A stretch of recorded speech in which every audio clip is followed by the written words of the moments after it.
Sacrifice. Sacrifice is a term that comes up frequently when we're talking about our own personal wellness and achieving healthy relationships. But how do you know if the sacrifice that you're making is healthy or if it's part of an unhealthy pattern that you've developed over time? Making a sacrifice in your life and or in your relationship is a personal choice that you make. That's the first step to determining whether or not the sacrifice that you're making is actually a healthy one. So is the sacrifice stemming from something that you want to do? Is it a sacrifice that you are willing, able, and want to make? Or is the sacrifice based on the request of someone else? Now, just because someone is asking you to make a particular sacrifice, that doesn't necessarily make it healthy. But it's important to make the specific distinction between a healthy sacrifice and an unhealthy sacrifice.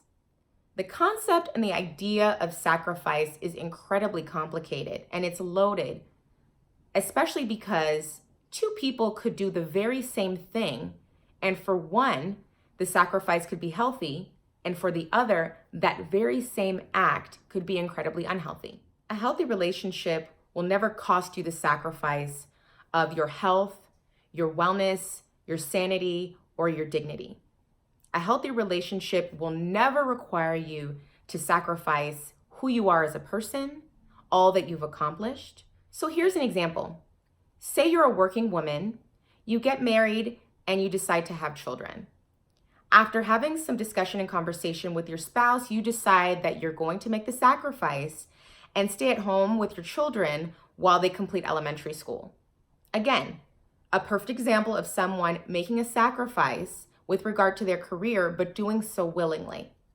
In an unhealthy situation, that sacrifice might look more like a woman working, getting married, having children, and her husband imposing the idea that she must stay at home with their children in order to become a good mom, and that he may or may not want to stay with her and stay married if she doesn't stay at home. The fact that in this scenario, the wife is making the decision to stay home, not because she wants to, but because she feels she has to in order to preserve her relationship, is an example of something that's incredibly unhealthy. In a healthy relationship, sacrifice will never require you to abandon who you are, everything you love, and everyone you love. It will never require you to stay in a relationship where you're incredibly unhappy and miserable. You deserve more, you deserve better, you deserve to be happy and healthy. So what are your thoughts on sacrifice? What have you sacrificed in your relationships, and what have your partners asked you to sacrifice? Feel free to comment, like, and share below. And for more tips and tricks on personal wellness, love, dating, and healthy relationships, follow me on Instagram at Rhonda Smith LCSW.